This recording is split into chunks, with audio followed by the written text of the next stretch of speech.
Para muchos, el valor intrínseco propio de la geología es innegable.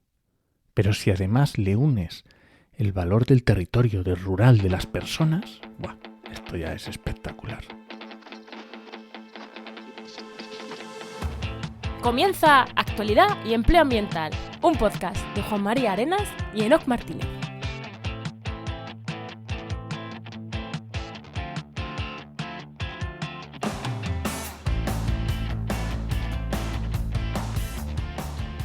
Buenas, soy Juan María Arenas. Y aquí Enoc Martínez. Y este podcast cuenta con el patrocinio de GeoInnova. Profesionales expertos en territorio, medio ambiente y sistemas de información geográfica que puedes encontrar en www.geoinnova.org. Hoy, en el programa 185 del martes 20 de junio de 2023, hablamos sobre geoparques. En concreto, Geoparkea, ahí en el País Vasco, pero geoparques en general. Pero antes, Enoc, antes de dar paso a nuestro invitado, ¿qué tal? ¿Qué tal tu semana? ¿Qué se está haciendo? Pues muy bien, ahí haciendo cosillas, ahí preparando una pequeña campañita de patrocinio para un podcast de Podcastidae, pero bueno, a ver si sale, que estas cosas hasta el último día no lo sabes. ¿Y tú qué tal? Pues yo he estado esta semana peleándome con la administración, porque, joder, tener una agencia que la gran mayoría de nuestros clientes, agencia de comunicación, son de universidades. Está muy guay, porque la subes a la FACE, lo subes a la plataforma, tal cual, ya lo tenemos dominado, que no toda la gente lo sabe hacer. Claro, pero luego te pagan cuando a 30 días, a 60 días, y esta semana he estado revisando todo lo que tenía pendiente, que era en plan, oye, Universidad de Cádiz, me debe 3 facturas, oye, Valladolid, me debes una, oye, Valencia, me debes otra, oye, tal. y está haciendo repaso, que de vez en cuando hay que pegar toques a la administración, que pagan, es verdad que siempre pagan, pero bueno, te pones nerviosico y hay veces que mandas correos porque las empresas normalmente pagan más rápido, es verdad que la que se alarga malo. Pero con las administraciones, bueno, pues sabes que tú ves que tu software de facturación te dice que va bien, pues pagas nóminas y miras la cuenta del banco y dices, pues como no me paguen, o sea, puedo pagarla, pero no mucho más tiempo, ¿eh? Así que con eso, no, pero bien. Bueno, ¿damos paso al invitado? Venga, vamos allá. Venga.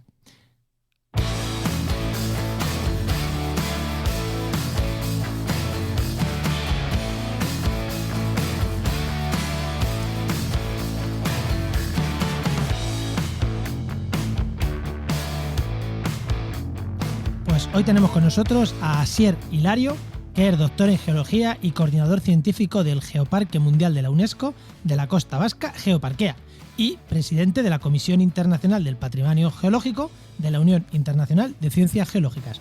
Muy buenas, Asier, ¿qué tal? Muy buenas. Hola, muy buenas, encantado de estar con vosotros. Oye, el trabalengua final lo he dicho bien, ¿no? Lo has dicho muy bien. Bueno, y antes de la pregunta que hacemos siempre a todos los invitados, ya voy a soltarme un poquito aquí el guión. Oye, ¿qué es esto de la Comisión Internacional o qué haces ahí? Porque suena presidente de la Comisión Internacional, suena así potente. ¿Qué es lo que estáis haciendo con eso? Ya para poner un poquito en contexto de lo que vamos a hablar después también. Pues lo que estamos haciendo fundamentalmente es trabajar un montón, trabajar mucho. Pero bueno, a ver, lo que estamos haciendo es, estamos intentando dar respuesta a una demanda muy importante que viene desde hace varias décadas de la comunidad geológica a nivel global, y que es tener un programa propio para dar reconocimiento a esos superlugares de la geología a nivel internacional que han, de alguna manera, permitido construir nuestra ciencia geológica. Al final, la geología se construye a través de investigaciones que se hacen en lugares, en sites, en diferentes lugares, y esos lugares es verdad que a lo largo del tiempo han tenido diferentes tipos de reconocimiento, como por ejemplo puede ser Patrimonio Mundial y por ejemplo los geoparques, de los que hablaremos después. Pero también es verdad que la comunidad geo necesitaba juntar a todas sus disciplinas, a todas sus diferentes organizaciones, y para eso está la Unión Internacional de Ciencias Geológicas, para podernos arremar juntos y por fin tener un programa propio donde podamos dar reconocimiento a esos superlugares de la geología del mundo. Y eso es lo que estamos haciendo. El año pasado, el octubre pasado, anunciamos los 100 primeros lugares del patrimonio geológico del mundo y ahora estamos ya trabajando en los 100 segundos. Se van a ir anunciando cada 2 años y en paquetes de 100. Que nos decías antes que se puede encontrar en la página web ugs-geoheritage.org. Así que el que quiera, geólogos del mundo y asociados, ahí los tenéis todos. ¿E interesados? Merece la pena. Sí, merece la pena. Muy bien, venga, pues voy con mi pregunta. A ver, Asier, que le hago a todos los invitados. Cuando eras pequeño, ¿qué querías ser de mayor y cómo has llegado hasta aquí? Pues mira, cuando era pequeño quería ser geólogo. ¡Ostras! Sí, sí. También, a los geólogos los pasa como a los biólogos, que nacéis geólogos también. Bueno, a ver, sí, cuando era pequeño es verdad que la geología ha sido siempre una cosa que me ha gustado. No sé exactamente si quería ser geólogo o no, pero sí ha sido una de las cosas que me Sí, gustaba. que naciste geólogo. Vamos. Bueno, digo esto porque tampoco soy de estos muy frikis de la geología. No lo he sido nunca. Pero sí es verdad que la geología ha estado siempre ahí, junto, por ejemplo, con la arquitectura o con las bellas artes también. Pero la geología siempre ha estado ahí y seguramente tiene mucho que ver con mi afición por la montaña y por la cantidad de veces que mi padre me ha llevado al monte desde pequeño. Y bueno, pues con intentar entender esos paisajes de montaña, que es lo que seguramente me ha llevado a estudiar geología, después de hacer la tesis doctoral en el Pirineo, luego también tuve oportunidad de trabajar en el Karakorum y hasta que, bueno, digamos que una vez estaba haciendo ya los trabajos de postdoctorado, etcétera, en Suiza, pero trabajando en el Karakorum, yo ahí me di cuenta que realmente la investigación no era lo que más me interesaba y es porque realmente me di cuenta que el detalle de las cosas no era lo que más me interesaba. A mí me interesaba más tener una fotografía más abierta, más general y que pudiera tender puentes con otras disciplinas de la geología y de la ciencia, incluso con las humanidades. Y había un grito muy importante dentro de mí que me pedía trabajar en algo que tuviera que ver con la comunicación de la geología, que hace pues algo como 20 años, que es cuando yo digamos que dejé la investigación, era algo que apenas se hacía. Hoy en día cada vez hay geoparques y cada vez hay más cosas, pero en aquel momento yo sentía que, digamos que la manera en la que yo disfrutaba de muchos paisajes maravillosos a los que la gente va de vacaciones es algo que otros también deberían tener la posibilidad de hacer. Y ese puente no existía en ese momento. Y entonces, bueno, pues tuve la suerte en aquel momento de empezar a trabajar en Zumaya, que después ha dado lugar al Geoparque. Me suena la historia esta que acabas de contar de un doctor que quiere... Que comunicación, no sé. Me suena. Es un ejemplo muy parecido al mío, Asier, también. Doctorado, pero luego es lo que te dices. El detalle sí está bien, pero hay veces que pues, queremos hacer otras cosas y súper importante, como siempre decimos aquí, siempre intentamos dar píldoras para los que nos escuchan.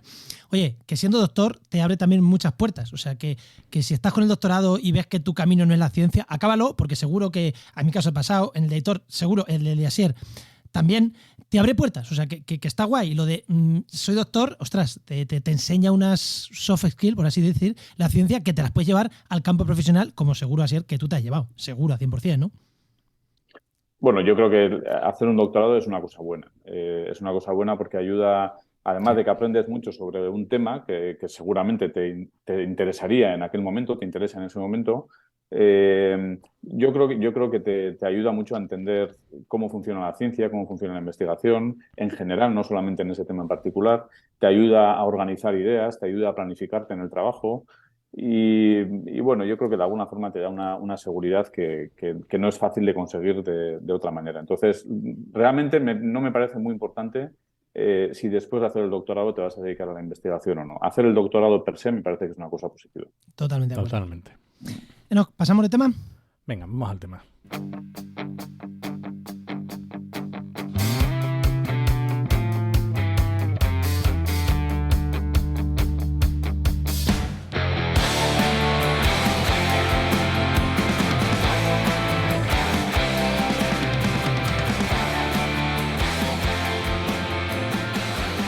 Como biólogo y apasionado del medio ambiente, siempre hemos tenido en mente a los espacios naturales protegidos, espacios, pues eso, cabañeros, en mi caso, lagunas de ruidera que están cerca de mi casa. Pero claro, siempre pensamos en la naturaleza que hay ahí, en la parte viva de esos ecosistemas, sobre todo cuando eres más joven. Y llegó un momento en el que yo me enteré que estaban los geoparques. Y dije, ostras, esto está conservado, pero no por sus valores biológicos, sino por sus valores geológicos. Y me pareció algo súper llamativo. Pero es que más, el otro día hablando con Eno me decía, no, pero es que además un parque geológico, al igual que yo echo de menos en algunos espacios naturales protegidos, tiene que integrar a la sociedad, tiene que ser el motor económico. Y dije, joder, qué cosa más chula que yo no sabía.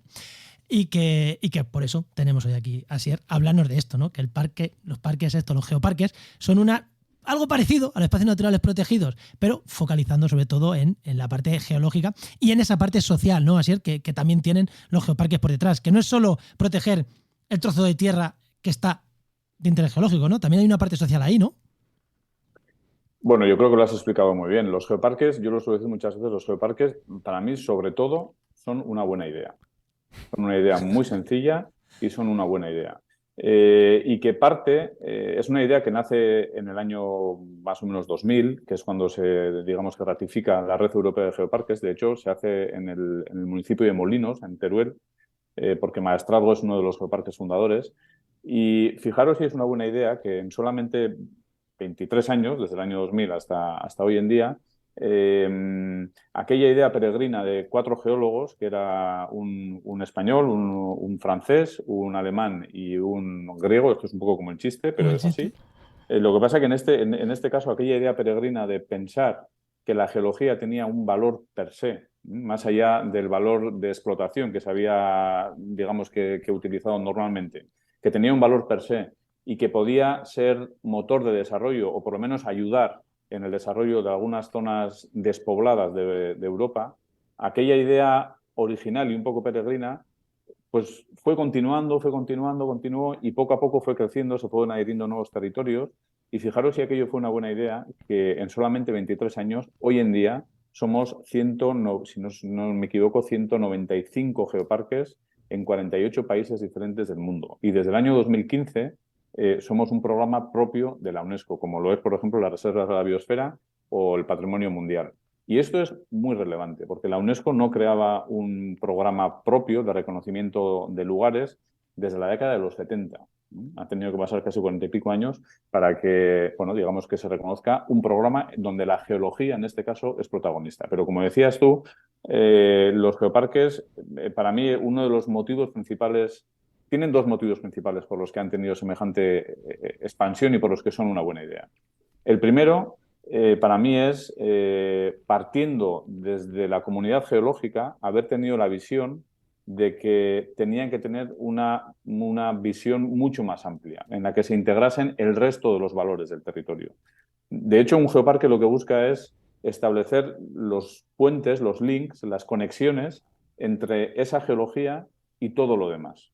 Entre cómo la geología condiciona el relieve, condiciona el clima, condiciona los suelos, condiciona la agricultura, condiciona las tradiciones, la historia, la economía, en fin, hasta la personalidad de las personas.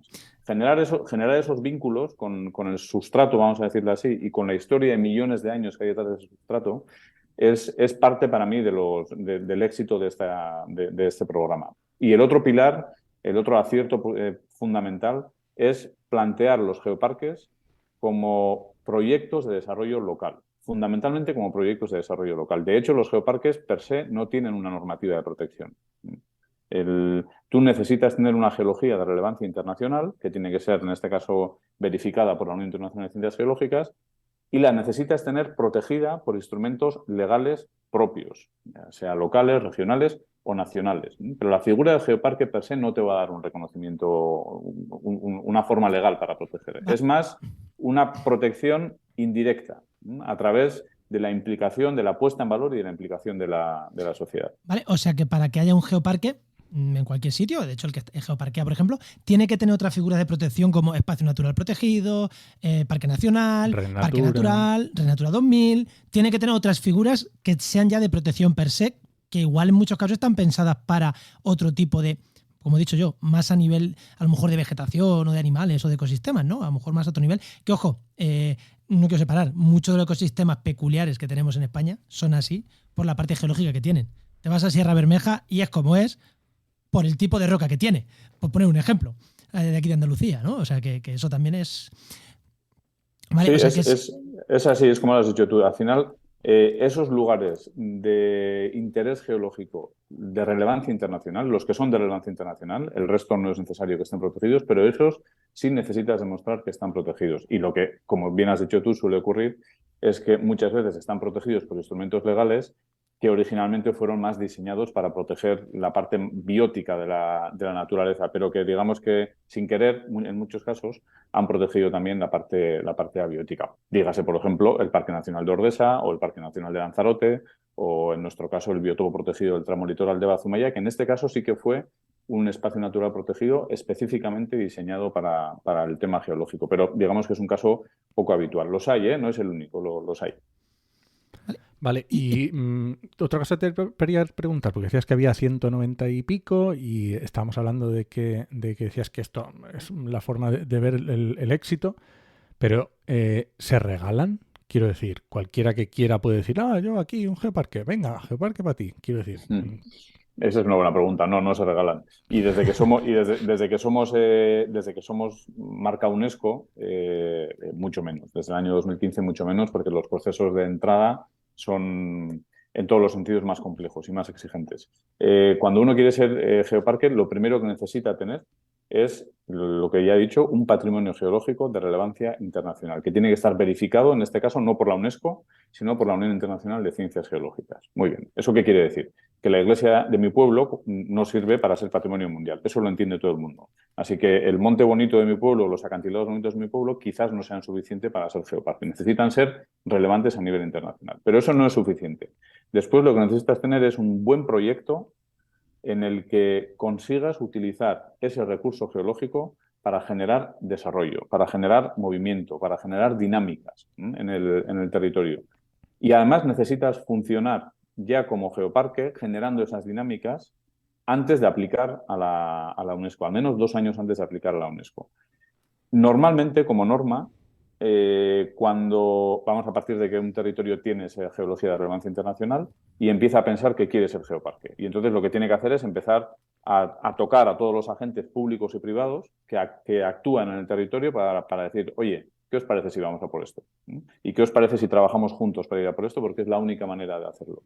Bueno, pues normalmente desde que eso ocurre, desde que esa primera idea aterriza en el territorio hasta que está en condiciones de presentar una candidatura, normalmente suelen pasar 5 años. Hasta que el proceso pueda estar suficientemente maduro. ¿Y esto quién la solicita? ¿Una asociación es la que empieza a moverlo? ¿Son alcaldes? ¿Es a nivel regional? ¿Quiénes suelen ser los promotores? Imagino que en cada caso será diferente, pero ¿quiénes suelen ser los promotores? ¿Más las instituciones? ¿Más las asociaciones? ¿Más universidad? ¿Cuál es el perfil de quien suele pedir todo esto? ¿Quién arranca?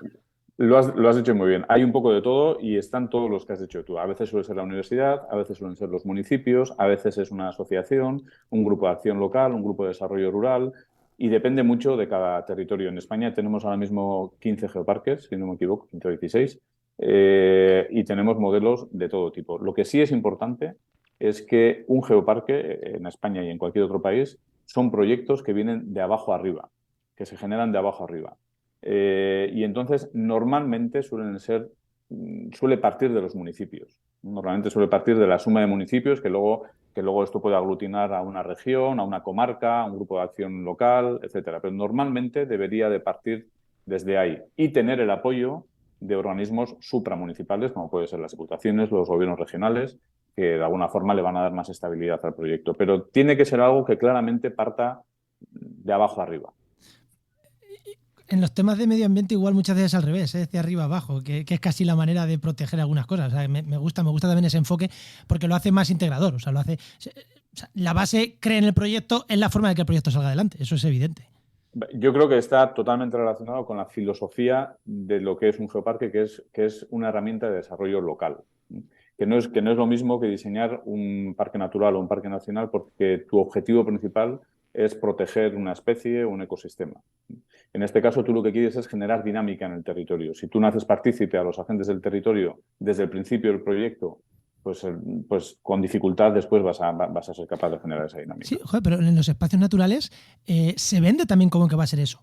Lo que pasa es que algunas veces no es así. Se vende como que va a generar dinámica, como que va a generar riqueza, que ya sabemos que muchas veces es así, o en otras hay alcaldes que quieren dejar su municipio fuera, precisamente por todo lo contrario, porque piensan que se les va a prohibir.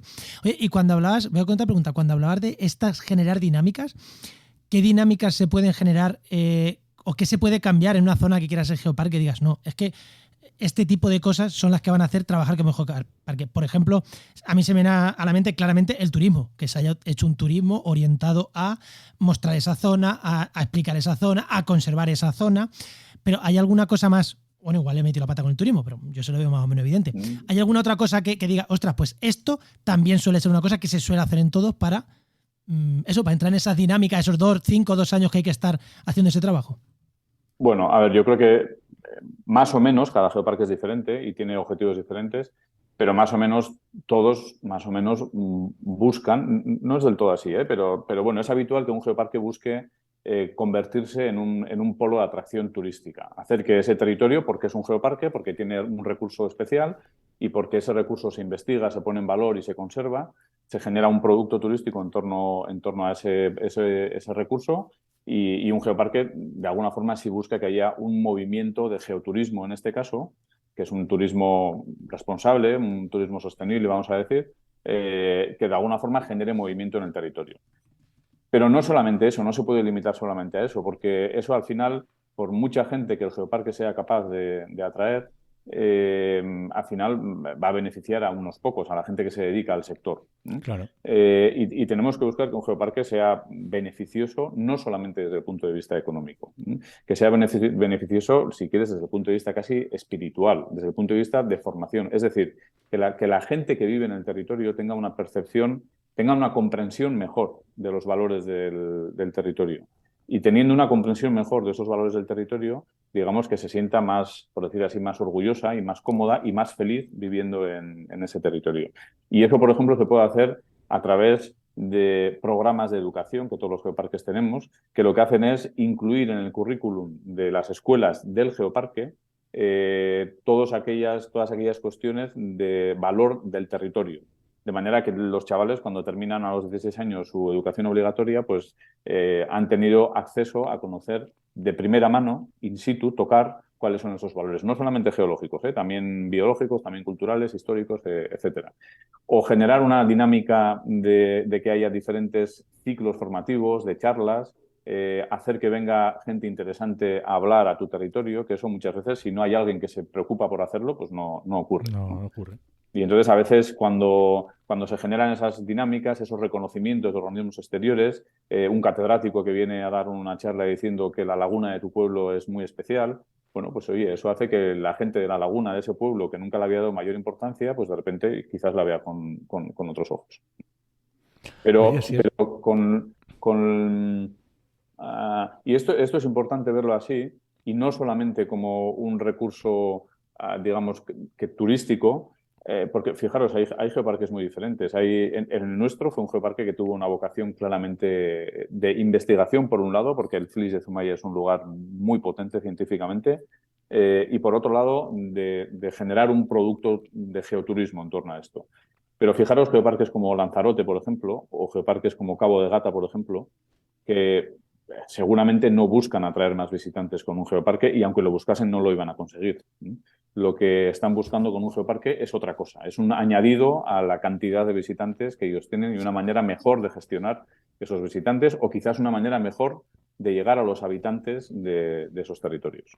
Sí, no sabía que Cabo de Gata era geoparque. Oye, Asier, ¿y este título, vamos a decir, de geoparque, se puede perder? ¿Se puede perder ese aspecto geológico? Pues eso, igual que un parque natural, pues se puede perder un ecosistema, se puede perder por las circunstancias que sea. Por regadíos, como Doñana y Cabañeros, que se van a quitar, que los van a quitar porque van a dejar de desaparecer. El título se puede perder porque los geoparques son, no voy a decir que la única figura de la UNESCO que tiene una revalidación, porque las otras también lo tienen, pero los geoparques lo tienen especialmente. Cada 4 años todos los geoparques tienen que tener una revalidación, que es un proceso tan exhaustivo como la propia entrada en la red. Eso quiere decir que tienes que enviar un dossier cada 4 años diciendo todo lo que has hecho esos 4 años, y que vas a recibir una misión de 2 evaluadores de la UNESCO que van a revisar con mucho detalle durante 3-4 días lo que tú has hecho en los últimos 4 años o lo que dijiste que ibas a hacer en los últimos 4 años. Entonces, normalmente, obviamente, si ha ocurrido algo con ese patrimonio geológico sobre el que se sustenta el proyecto, pues obviamente el geoparque se cae. Pero es verdad que el patrimonio geológico, en general, es menos vulnerable que el biológico, en general, no con muchas excepciones. Pero lo que sí puede ocurrir es que tu proyecto, tu gestión, no funcione, que de repente dejes de tener apoyo, que tú dejes de tener personal, dejes de tener presupuesto, dejes de tener posibilidad de hacer cosas. Y entonces ahí lo que ocurre es que cuando se detecta, digamos que algún aspecto de este estilo, se saca una tarjeta amarilla. Y una tarjeta, normalmente, si las cosas van bien o medio bien, se saca una tarjeta verde con una serie de recomendaciones. Y eso quiere decir que tienes 4 años más para ir cumpliendo esas recomendaciones. Si las cosas hay algún problema importante, se saca una tarjeta amarilla y eso quiere decir que tienes 2 años para mejorar esa deficiencia. Y si hay algo muy grave, puede haber una roja directa. Pero normalmente la expulsión suele venir por reiteración de amarillas. Vale, que he dicho antes, Cabañero, no, lo que está en peligro es tabla de Daimiel, que me había ido yo. Vale, y más o menos ya sabemos lo que es un geoparque, ya sabemos lo que implica, ya sabemos me quedaba una duda, espérate, porque se va a cambiar de tema. Has dicho que estaba en 48 países. Esto es algo, porque muchas de estas figuras de protección pasan, esto es algo de países, lo que solemos conocer como primer mundo, Europa, Norteamérica, tal, o es algo que está a nivel mundial, que hay países de todo tipo protegiendo. ¿Qué has dicho eso? En España has dicho que había 13 de los 100 y muchos que has dicho. Bueno, en otros sitios también hay. ¿Qué es algo eso que solo afecta a Europa y 4 más? ¿O es algo distribuido por todo el mundo, estas figuras? No, es algo distribuido por todo el mundo, pero de manera desigual. Vale. y tiene su explicación. Los geoparques empiezan, como he dicho antes, en Europa, con 4 geoparques europeos.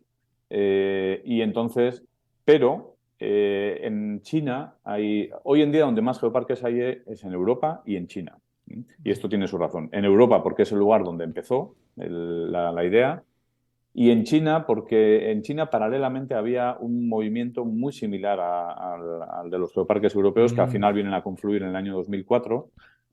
China, si no me equivoco, lo tendría que mirar en la lista, pero en torno a 30 y pico geoparques. Y, en fin, en China hay geoparques que tienen 20 millones de visitantes al año. 20 millones de visitantes al año, que el Gran Cañón tiene 5, el Teide tiene casi 5. 20 millones de visitantes al año y varios con más de 10 millones de visitantes al año. Entonces, en China los geoparques son muy importantes, son uno de los...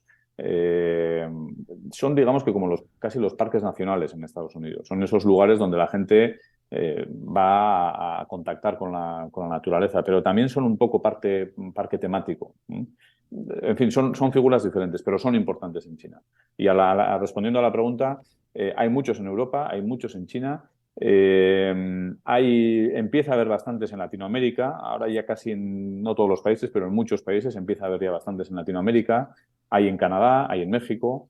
En Estados Unidos no hay porque Estados Unidos ha estado fuera de la UNESCO desde hace algunos años, como seguramente sabéis, desde el follón con Palestina, pero parece que Estados Unidos vuelve a la UNESCO y eso abriría la puerta a generar nuevos geoparques en Estados Unidos. En donde más nos está costando desarrollar el programa es en África. En África hay, si no me equivoco, un geoparque en Marruecos, hay otro geoparque en Kenia, en Tanzania, y hay varios proyectos. Y después hay países asiáticos como Japón, por ejemplo, o como Vietnam, que tienen bastante movimiento. Pues ahora sí, ¿no? Ya hemos dado la vuelta al mundo, ahora ya vamos otra vez Vamos al Geoparquea. Ya nos has contado efectivamente cómo es el desarrollo, ¿vale? Pues cómo lo aterrizáis en Geoparquea, por qué se declara, ya has hablado de interés científico, pero tráenoslo un poco más a tu terreno, a tu día a día. Bueno, a ver, el Geoparque de la Costa Vasca, Geoparquea, es un geoparque muy pequeñito, es de los geoparques más pequeños de la red. Está formado por 3 municipios que son Deva, Zumaya y Mutriku. Que están en la costa guipuzcoana, son 13 kilómetros de costa, y después hacia el interior, en el punto donde más entra, pues entra como hasta 10 kilómetros más o menos. Tiene 90 kilómetros cuadrados, es un geoparque muy pequeño. Por ejemplo, comparando con el geoparque de Granada, de Guadix, que tiene 4.000 y pico kilómetros cuadrados. Espectacular también. Espectacular también. A mí me parece un lugar alucinante. Este es muy pequeñito. Y eso tiene sus ventajas. Tiene sus ventajas porque permite trabajar, bueno, de una manera, no sé si decir más ágil, pero yo creo que permite que los resultados se vean mejor o más fácil en todo el territorio. Digamos que la principal motivación de este geoparque es que en la línea de costa, en esos 13 kilómetros de costa, hay una formación geológica espectacular, muy conocida en geología, que es el Flix, y que yo suelo decir muchas veces que es como si fuera un gran libro de la historia de la Tierra, formado por miles de capas de roca en posición vertical, que serían esas páginas de ese libro, ¿no? Esta comparación se utiliza muchas veces en geología, pero realmente yo he tenido la suerte de viajar un poco por todo el mundo y no conozco ningún lugar donde esa comparación encaje tan bien como en Zumaya. Realmente en el Geoparque de la Costa Vasca, uno cuando tiene la opción de verlo desde el barco, tiene frente a sí 13 kilómetros de acantilados con un libro completo, página a página, capa a capa, que nos muestra pues, en torno a 60 millones de años consecutivos de la historia de la Tierra. Es flipante. Especialmente en Zumaya, las rocas tienen en torno a 70, 55 millones de años, y eso quiere decir que registraron muy bien eventos tan importantes como la extinción de los dinosaurios, claro, hace 66 millones de años, o como uno de los mayores calentamientos climáticos de la Tierra hace 56 millones de años, el máximo térmico del Paleoceno-Eoceno, y otra serie de eventos climáticos, bióticos, más o menos importantes. Y eso lo que quiere decir es que durante los últimos más de 100 años, Zumaya ha sido uno de los lugares más estudiados del planeta. En prácticamente 200, 300 metros de acantilados hay más de 200 citas de primer nivel científico, más de 20 tesis doctorales. Es uno de estos lugares donde todo el mundo ha querido ir a estudiar. De hecho, la teoría del impacto del meteorito para explicar la extinción de los dinosaurios se basó en parte en el afloramiento de Zumaya. No únicamente, hay otros lugares clave, como en Italia, en Caravaca, por ejemplo, ¿no? En Murcia, pero Zumaya fue uno de los clave. Entonces, bueno, pues este recurso, que científicamente es muy potente, pero es que además estéticamente es más potente todavía. Estéticamente es una cosa que si no lo has visto nunca, te deja perplejo, te deja callado un rato. Pues obviamente nos pareció que lo teníamos todo, que teníamos todos los buenos ingredientes para hacer un buen producto. A ver, que el padre hable así de su niño, por así decirlo, está bien. Pero no, tú y yo hemos ido en diferentes momentos. Y a mí me pareció alucinante también, ¿eh? Sí, mira, yo he tenido la suerte de estar ahí con geólogos, obviamente, de todo el mundo, pero también con fotógrafos o con cámaras de la BBC o de National Geographic, me da igual, de cualquier programa de cualquier país del mundo. Y todo el mundo, los cámaras, todos alucinan con la estética, con la belleza que tiene el elemento geológico. Sí. Es muy geométrico. Al atardecer, cuando baja la marea, las capas poco a poco se van metiendo en el mar. En fin, justo además alguna de las playas está orientada hacia el oeste. Bueno, en fin, es un lugar muy mágico en ese sentido. Y yo creo que tiene muchos elementos que hacen que la historia esté funcionando tan bien. Por un lado, el interés científico muy alto.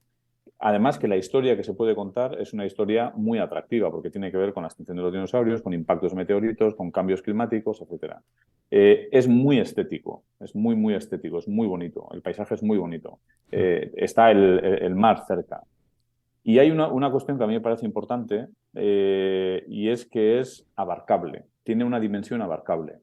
Y a mí eso me parece que es importante, porque uno cuando visita el geoparque, el fenómeno del Flix, por decirlo así, y se pone frente a él en un barco o en un mirador, entiende dónde empieza y dónde acaba, entiende lo que es. Y a mí esto me parece que es positivo. Quizás no tiene esa inmensidad que puede tener el desierto de Guadix, por ejemplo, pero por contra el hecho de que sea abarcable me parece que ayuda a la sensación positiva del visitante. Y ahora voy a preguntarte otra cosa que también no sé si es positivo o no. El sentimiento de apego a la tierra que hay en el País Vasco, eso es, todo el mundo lo tiene, no tienes que ser muy nacionalista y independentista para ese sentimiento que hay en el norte de España, Asturias, Navarra, País Vasco. También ayuda a esto, hace que sea... Claro, si tú tienes ese sentimiento más arraigado a tu tierra y estás defendiendo o estás poniendo en valor tu tierra, ¿también es algo positivo? ¿Ayuda ayuda en ese caso o no? Porque es que, por ejemplo, manchegos pues somos más... Bueno, manchego en Cordo, pero hay muchas zonas en las que somos más despegados del territorio. Pero es que allí sois, asturianos, cántabros, vascos, navarros. Es que vuestra tierra es un valor muy a poner en valor siempre. Bueno, yo creo que lo que ayuda es que, bueno, seguramente porque tenemos ese aprecio a nuestra tierra y a nuestra cultura, tenemos, además de ese elemento geológico sobresaliente, pues el Geoparque de la Costa Vasca tiene una densidad de elementos culturales espectacular, que en general están muy bien conservados precisamente por esto que decías tú, ¿no? Y entonces, claro, eso nos permite meter en el mismo saco esos elementos culturales, empezando, por ejemplo, por el euskera. El idioma, nuestro idioma, el euskera, es uno de los idiomas más antiguos de Europa, digamos que es un fósil viviente en ese sentido, es un idioma de muchísimo valor y es algo que nosotros ponemos en valor de la misma manera que ponemos los fósiles o ponemos las marismas. Claro, es que... Pero además de eso, pues por ejemplo el pueblo de Mutriku es un pueblo de estos que, en fin, tiene un sabor marinero muy auténtico, muy poco explotado además todavía. Por ejemplo, el pueblo de Deva, en el interior, ese paisanaje rural del mundo tradicional vasco, pues se conserva todavía muy, muy bien, pero muy, muy, muy bien. Y además, en el interior hay una particularidad, un valor muy importante que justo hemos empezado a poner en valor ahora, a explotar ahora, que le hemos llamado el Valle de la Prehistoria. Resulta que muy cerquita de estos 13 kilómetros de costa hay una serie de macizos calcáreos, de montañas de caliza, que tienen muchas cuevas. Y esto no tiene ningún misterio, pero lo que sí tiene misterio es que como estas cuevas están tan cerca de la línea de costa actualmente, pues muchas de ellas fueron ocupadas durante el Paleolítico inferior, medio y sobre todo Paleolítico superior. Y en el entorno del Geoparque tenemos la mayor concentración o una de las mayores concentraciones de yacimientos de Paleolítico superior, en torno a 30 a 20.000 años, de toda la cornisa cantábrica, incluida, por ejemplo, la cueva de Caín, que es patrimonio de la humanidad por las pinturas. De hecho, lo veis, los caballos aquí atrás. Solo nosotros que estamos en el podcast, solo nosotros tenemos ese placer, ¿no? Que yo. Pero bueno, se puede ver en internet. La verdad es que la cueva de Caín es... Sí. Bueno, yo una vez escuché decir a alguien que si Altamira era la catedral del gótico, Caín era una catedral románica. Es algo mucho más pequeñito, es algo más discreto, pero es algo con un grado de preciosismo absoluto en la pintura de los caballos, ¿no? Entonces, bueno, esto que decías tú al final del apego del pueblo vasco hacia su tierra, lo que hace es que, bueno, pues el Geoparque tenga también esos valores culturales que valen tanto o más como el valor geológico. Oye, y que ahora visto con perspectiva, no sé desde qué año el Geoparque se declaró, ¿qué ha traído al territorio? ¿Cómo se ha notado allí? Bueno, pues ha notado mucho. El Geoparque se declaró en el año 2010, pero nosotros empezamos a trabajar más o menos en el año 2005, más o menos, que es cuando se abrió el centro de interpretación. Quizás un par de años antes ya había algunas iniciativas un poco tímidas, pero en el año 2005 el Ayuntamiento de Zumaia abre un centro de interpretación, sin saber, sin tener ni idea de hacia dónde iba a caminar la historia. Y en el año 2010 entramos en la red europea de geoparques. Bueno, en aquel momento, o hasta entonces, o hasta hace bien poco, el entorno de Zumaia, Deva, Mutriku era un entorno, en fin, muy poco conocido. No estaba en el mapa turístico de la costa vasca, por decirlo así. Era poco, no voy a decir poco conocido, porque era un destino de playa muy común para los pueblos del interior. Para Azpeitia, Eibar, etcétera, los pueblos del interior. Pero en el mapa turístico de la costa vasca de Guipúzcoa, pues está Donosti, está San Sebastián, está Zarauz, está Getaria, está Fonterrabía, pero Zumaia no estaba, Deva tampoco, Mutriku tampoco. Bueno, el Geoparque, en ese sentido, ha colocado este tramo de costa como uno de los reclamos mayores que hay en estos momentos, no en la costa de Guipúzcoa, sino en toda la costa vasca. No es fácil saber cuánta gente viene a vernos con motivación de esto, pero podemos hacer algún cálculo y ese cálculo nos da que en fin, fácilmente más de 250.000 personas al año visitan el Geoparque con esta motivación. Y esto ya genera un movimiento económico. También genera unas incomodidades que hay que gestionar, pero genera un movimiento económico. Y luego yo creo que otra cosa que ha traído es que inicialmente 3 municipios que por la situación geográfica que tienen, por la orografía que hay en el Geoparque, inicialmente son 3 municipios que no se relacionaban demasiado, no están muy acostumbrados a trabajar juntos, pues el Geoparque les ha dado esa unidad. Y esto es creo que una de las cosas mejores que trae un geoparque a cualquier territorio. No la posibilidad, sino la obligatoriedad de tener que trabajar juntos, todos, porque si no trabajas juntos el geoparque no funciona. Vale, y además de cosas buenas, ya has dejado una pildorita. ¿Algunas cosas malas habéis detectado? Estoy pensando en Juego de Tronos y Rocadragón o este tipo de cosas. Bueno, malas no. Es verdad difíciles que de gestionar. esto se ha ido haciendo conocido, pero por muchos motivos. Uno de ellos es digamos que la puesta en valor del FLIS desde el principio, con el geoparque, etcétera. Pero resulta que también aquí antes que Rocadragón, que Juego de Tronos, se grabó 8 apellidos vascos. Ah, es verdad. Que fue el impacto de 8 apellidos vascos fue mucho mayor que el de Juego de Tronos. El impacto de Juego de Tronos se fue principalmente a Gaztelugatxe, Sí. a la costa de Vizcaya. Y es verdad que nosotros, en fin, hemos visto gente con espadas disfrazada en la plaza de Zumaya, en la playa de Zumaya, sacándose fotos. Pero, en fin, para gustos los colores. Pero no demasiado. Bien sea por una cosa, por la otra o por la tercera, es verdad que esto, como decía, empieza a atraer mucha gente, especialmente en Zumaya. Y claro, pues esto lo que ha hecho es que en los últimos años Zumaya ha pasado de ser un pueblo no muy turístico a ser un pueblo cada vez más turístico, como lo eran ya otros en la costa guipuzcoana, como lo era, por ejemplo, Getaria o Zarautz o Fuenterrabía.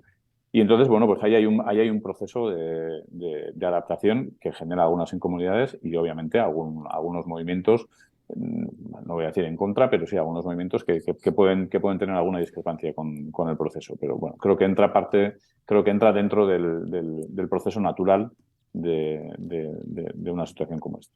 Sí, bueno, si es controlable, al final el turismo siempre tiene esos problemas. Y habrá gente a la que, oye, le cambie la forma de vivir y no quiera, y a otros le cambie la forma de vivir y está encantado. Y está encantado sí. porque Bueno, no tiene que irse a Bilbao a trabajar, sino que puede quedarse en su tierra, que es lo que quiere, trabajando gracias al geoparque, que al final... Lo que hay que hacer es gestionarlo. Hay que gestionar para que este buen recurso, este nuevo recurso que hemos desarrollado en el territorio, pues bueno, sea del gusto de la mayoría. Muy bien, pues oye... Pues yo creo que ya, ¿no? Creo que le hemos dado un buen repaso a los geoparques, a Geoparkea. ¿Algo más, no? ¿O entramos ya al momento spam? Yo la gente que vaya a verlo porque es espectacular, pero bueno, vamos a dejarle así el momento spam si quieres, no sé, si tienes un libro o si redes sociales o solo el del Geoparkea o lo que tú quieras contar. No, yo creo que lo que habéis hecho vosotros, ¿no? Invitar a la gente a que visiten nuestro geoparque, pero no solamente el nuestro, invitar a la gente a que visite los 15 geoparques que hay en España, que realmente son los 15 súper destinos turísticos, son destinos muy buenos, que además en el caso de España, y esto no ha sido una planificación, por esto de que los geoparques son de abajo arriba, no hay una planificación para que esto sea así, pero el resultado será así. Resulta que los geoparques españoles están muy bien distribuidos geográficamente, representan muy bien los diferentes paisajes de España, los del norte, los del centro, los del sur y los de la costa. Representan muy bien las diferentes culturas y representan muy bien la diferente geología, la historia geológica, digamos, que hay detrás de los paisajes tan variados que tenemos en la península y en las islas. Así que, bueno, a mí me parece que son destinos que realmente te permiten tener una buena experiencia en el territorio, que te permiten contactar con las cosas más esenciales, más auténticas, y que yo estoy convencido de que la gente cuando los vaya conociendo, que todavía son muy poco conocidos, cuando los vaya conociendo, pues se va a dar cuenta de que realmente es una red que merece mucho la pena explorar. Lo que pasa es que en verano igual recomiendo más el vuestro que el de Guadix, ¿eh? Tú que has hablado de él, que en verano ahí a lo mejor te mueres en el desértico este de Guadix, ¿eh? Es verdad, sí. Yo recomiendo más el norte, ¿no? El que has hablado del Maestrazgo, lo mismo. Pues nada. Muy bien, pues oye, genial, muchas gracias, Asier. Muchísimas gracias. Un placer Venga, compartir con vosotros. Hasta ahora. Hasta luego. Chao.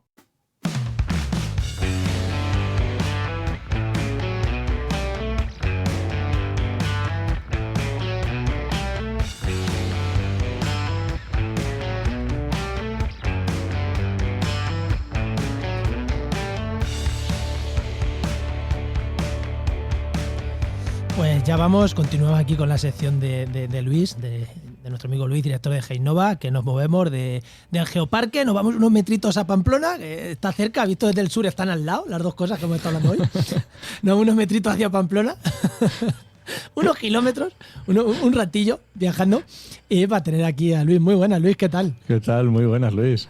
Hola, ¿qué tal? ¿Cómo estamos? Pues muy bien, desde aquí se ve todo allí muy cerquita, pero cuando vas hay kilometrillos para arriba y para abajo. Sí, pasa al revés a los del norte, les parece que Jaén y Cádiz están al lado, o Jaén y Huelva, y es como, hombre, Al lado no están, es Andalucía, pero al lado no. Sí.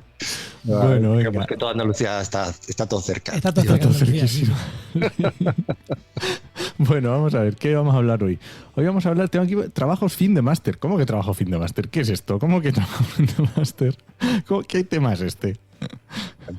¿Me lo preguntáis a mí? Claro, yo tengo nada. Te cuento yo un pelín, ¿no? Y luego ya nos entra Luis. Pues venga, vale. en el máster de Heinova de código abierto.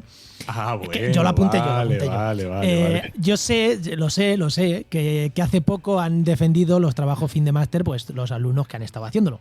Y hablando con Luis y con Violeta, decían, joder, hay trabajos muy chulos. Dije, pues Luis, cuéntanos unas pinceladas de cada uno. Y a quien le interese, que luego vamos a dejar más información en la web de Heinova, todo esto está contado, hay más información. Pero bueno, por dar unas pinceladas de lo que se pueda, Luis, porque sé que de algunos hay cosas que no se pueden contar. Bueno, sí, efectivamente. Hay algunos que se han trabajado para ciertos sectores, que digamos que el alumno está trabajando en ciertos sectores pues, del ejército, ciertos sectores que tienen que mantener todos los datos de forma privada y evidentemente pues, no se pueden plantear de forma abierta. Pero bueno, eso no quita que haya otros tantos que sí, ¿vale? No, pero es que me parece interesante esto también, o sea, que hay trabajos, que guay eso, que te cuentan cosas que no las puedes contar, porque es secreto. Es secreto. Profesional. Bueno, a ver, dentro de lo que es el trabajo de fin de máster, pues para todos los que estuvimos ahí, pues sí, ¿vale? En ese sentido es una propuesta abierta, pero los datos pues no se pueden compartir, no se pueden abrir. Sí que es cierto que hay otros, como vengo diciendo, que sí que son abiertos, que incluso se comparten o que quedan implementados yo incluso dentro de lo que son los plugins, por ejemplo, de complementos de QGIS, ¿vale? Ah, qué guapo.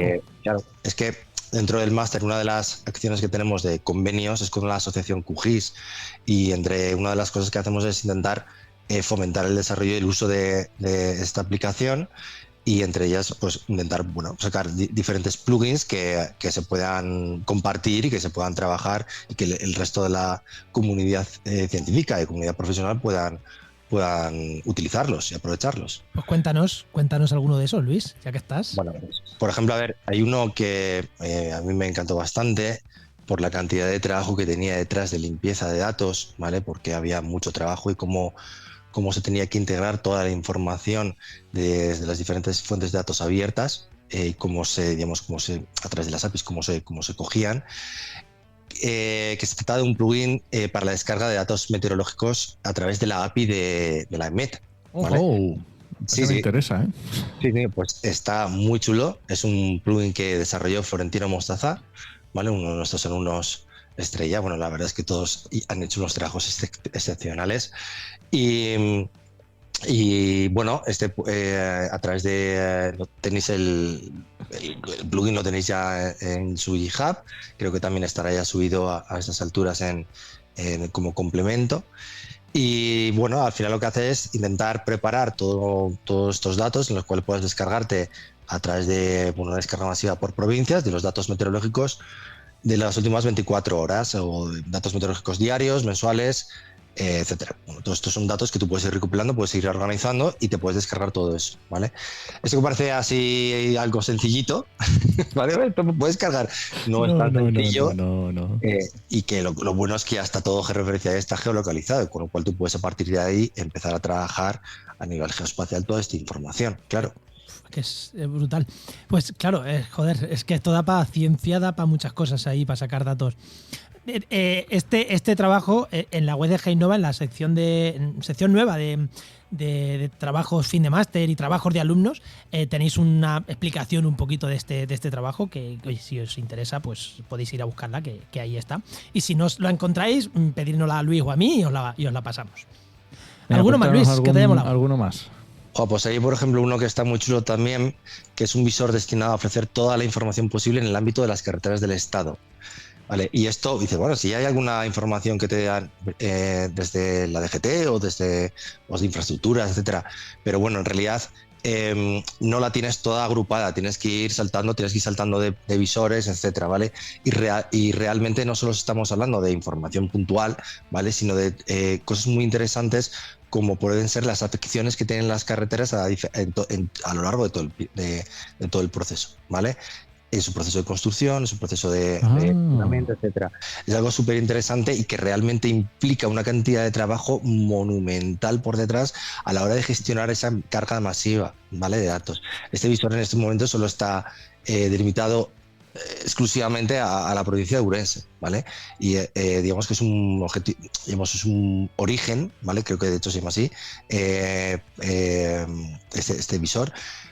Evidentemente extenderlo, y hay mucho trabajo detrás y creo que van a ir aumentando, ¿vale? Digamos en su ámbito a toda Galicia y a partir de ahí. En la tesis con temas de carreteras y era como, ¿por qué aquí no hay vegetación? No, porque es que aquí esto hicieron aquí no sé qué hace 10 años cuando construyeron la carretera. Ostras, que me hubiera venido eso cuando hice la tesis, Luis. Claro que tenía que ser en Madrid, ¿vale? También te digo que igual de Orense no me servía, pero venga, algunos otro, Luis. Vale, mira, a ver, otro que ha hecho de hecho un alumno, pero que de hecho es alumno de GEINNOVA, o sea, del máster, y que lo conocimos ahí, pero que actualmente lleva ya un año trabajando en GEINNOVA, porque bueno, vimos que era una persona súper válida y lo fiché rápidamente, que es Paco. Ha desarrollado un plugin súper interesante que, bueno, para nosotros nos vale la vida, que es un plugin para la generación de proyectos, ¿vale? Bueno, pues el objetivo del proyecto fue el desarrollo de este plugin como Project Builder, ¿vale? Como solución práctica y eficiente para la creación de proyectos QGIS personalizados. Esto lo que te hace es permitir reducir el tiempo de configuración de los mismos y de esta forma convertirte en una herramienta útil y práctica para todos aquellos que trabajan con QGIS y necesitan crear proyectos personalizados de forma rápida y sencilla. ¿Esto qué quiere decir? Que cuando tú vas a cargar toda esa información, ¿vale? Y vas a trabajar sobre un proyecto, no hace falta tener que ir cargando de toda esa información, directamente vas a directorios, defines cómo vas a sacar toda esa información, cómo la vas a visualizar, cómo vas a trabajar el atlas, cómo vas a trabajar toda esa información y creas un proyecto desde cero en ese sentido, lo configuras desde cero, ¿vale? Esto nos ahorra un montón de trabajo a la hora de trabajar y eso lo hemos desarrollado desde GEINNOVA. O sea, la desarrolla este alumno que está en GEINNOVA por necesidades también de GEINNOVA y está abierto también de una forma community al resto de los usuarios. Sí, se prevé que próximamente se pueda ver una parte, digamos, más profesional, ¿vale? Más avanzada. Vale, o sea que, vale. O sea que eso lo vais a liberar, ese plugin, por así decirlo, sí, que para que todo el mundo lo pueda. Es lo que tiene el software libre, que aunque no lo liberéis, os podrían hacer un for rápidamente. O sea que... Sí, es interesante esto, los másters, sobre todo porque da mucha visibilidad a las personas que lo desarrollan. Una de las cosas que nunca me cansaré de decir, que lo he dicho ya muchas veces, que a Enoch también me canso de escucharle, que es que por mucho título que tengas, lo importante es el trabajo y cómo haces el trabajo, y el tener un buen portfolio de proyectos que hayas desarrollado es lo más importante a la hora de buscar referencias sobre ese profesional, sobre todo en el ámbito de desarrollo, de programación, etcétera, etcétera, como también puede ser dentro de la consultoría ambiental, etcétera, ¿vale? Entonces, qué chulo que son proyectos también que son lo bueno de este máster, que son proyectos aplicables, proyectos que son profesionales, que no es el trabajo de fin de carrera de máster que se queda ahí en un cajón porque no sirve de nada, ostras.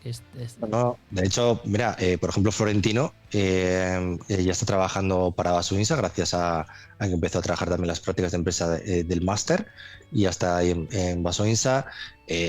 Paco está dentro de GEINNOVA y así unos cuantos, realmente prácticamente todas las personas que no están trabajando ya creo que han encontrado trabajo a partir del máster, lo cual me gusta, o sea, me llena de orgullo, y satisfacción, o sea, y bueno, es algo que siempre hay que tener en cuenta, ¿vale? Cuando se hace el tema del máster. Oye, me ha gustado mucho esto de los trabajos de máster. Yo creo que otro día nos puedes contar alguno más, ¿eh? Otro día nos cuentas más, ¿vale? Bueno, otro día. Venga. Venga, vale.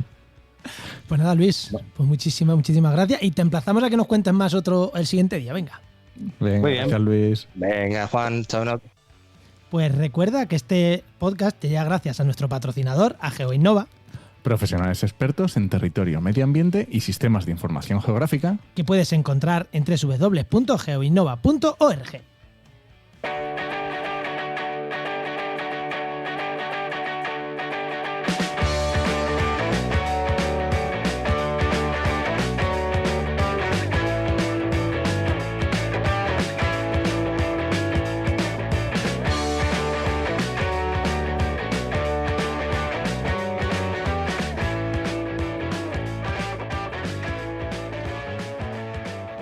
Bueno, ¿nos vamos o qué?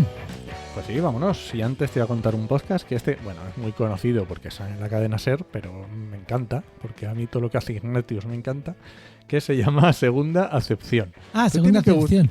Te tiene que gustar Ignatius, ¿vale? Yo aviso. Hostia, Pero me es había de- ido yo a qué, No, ahora 20 y pico. Ignatius. que también está bien, ¿eh? Está en el...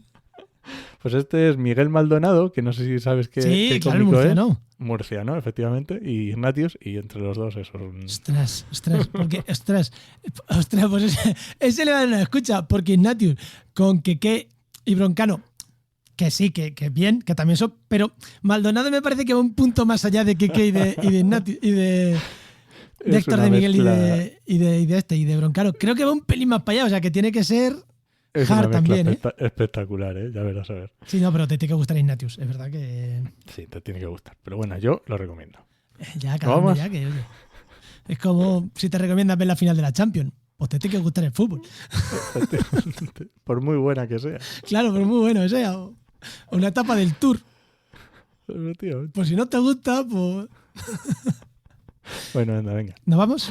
Nos vamos. Este podcast pertenece a la red de podcast Podcastidad, en la red de podcast de ciencia, medio ambiente y naturaleza. Y muchísimas gracias por compartir este programa, por los comentarios que nos dejáis en redes sociales, por oye, si nos pilláis por ahí, nos dejáis una foto que habéis estado en algún geoparque, pues también, o sea que se agradece. Y, Sí. y nada, pues en general, muchas gracias por difundir el programa y por estar ahí. Muchas gracias. Pues nada, te esperamos en el siguiente programa de actualidad y empleo ambiental. Nos escuchamos. Adiós.